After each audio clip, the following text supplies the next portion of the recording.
السلام عليكم. السلام ورحمة الله والآن نلتقي أعزائي المشاهدين بالدكتور جواد كاظم العائد من لندن قبل أيام.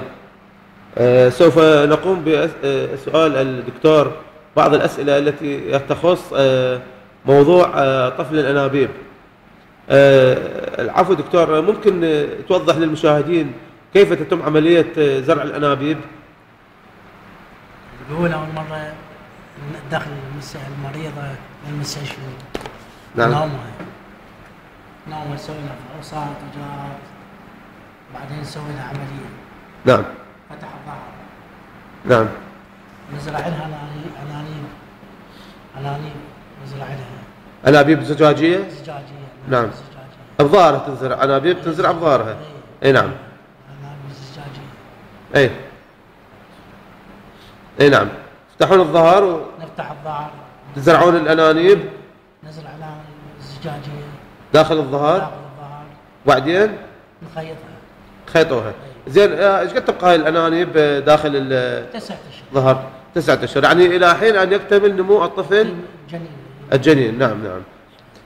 زين دكتور، اكو يصير عند المرأة بعض الآلام، ما شنو يعني سبب هذه الآلام؟ سمعت غازات، انتفاخ. نعم نعم. انتفاخ غازات. يعني احتمال أكله، يعني ما أكله فشي يعني؟ ثقيلة عن معدة. نعم نعم.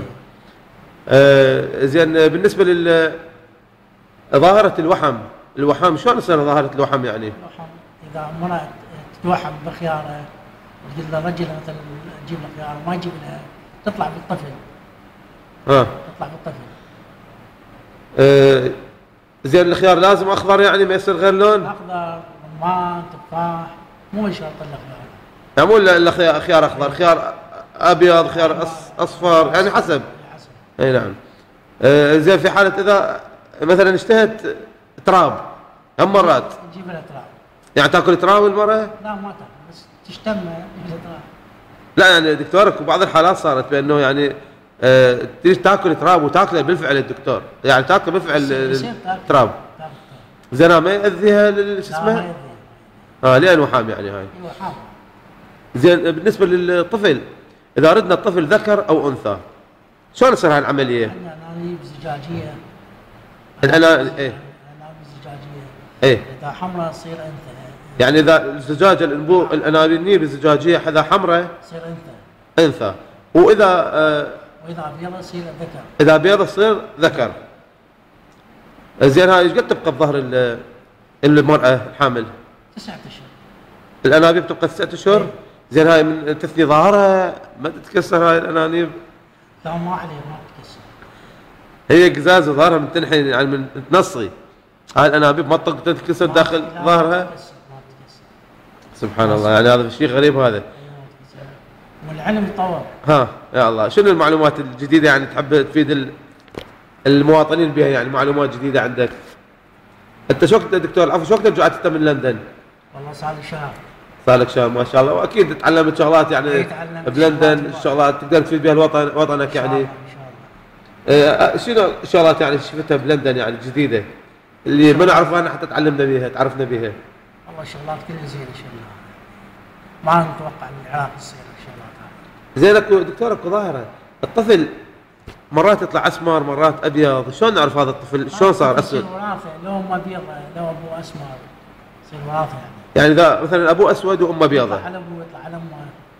إذا أبوه أسود وأمه بيضة شو يطلع الطفل؟ يطلع أبيض، يطلع أسود. يعني ما يطلع أسمر؟ يطلع أسود، مثلا أبوه أسمر يطلع على أبوه. إذا أمه بيضة يطلع على أمه بيضة. زين. المرأة الحامل شنو الأكلة المفروض دائما يعني تاكلها حتى تساعدها على الطفل يطلع بصورة صحيحة؟ تاكل فواكه مثل الموز والتفاح والرمان. بس زين 3 فواكه ما غير شيء يعني. باذنجان، شنو الباذنجان يعني؟ هل هو زين يعني للمرأة الحامل؟ زين الباذنجان والطماطم والخيار. مو خاف تاكل باذنجان الطفل يطلع اسمر اسود؟ لا ما يطلع. مو تدري انت شو اسمه؟ زين، اذا اكل ترقي شلون يطلع الطفل؟ احمر. نعم. اذا اكلت بطيخ يطلع اصفر. يطلع اصفر، الطفل يطلع اصفر يعني. هاي معلومات جديده طبعا. هاي يعني هسه تعلمتها من لندن يعني هاي معلومات؟ من لندن تعلمنا معلومات من لندن. نعم. طبعا هاي معلومات قيمه جدا وحيستفاد من عندها المواطن ان شاء الله. ان شاء الله. زين دكتور، هسه احنا الحقيقه استفادينا هوايه من معلوماتك القيمه التي وافيتنا بها، وان شاء الله حنسوي لقاءات اخرى معك ان شاء الله في اوقات اخرى ان شاء الله. نشكر حضورك معنا دكتور جواد، وشكرا جزيلا. السلام عليكم.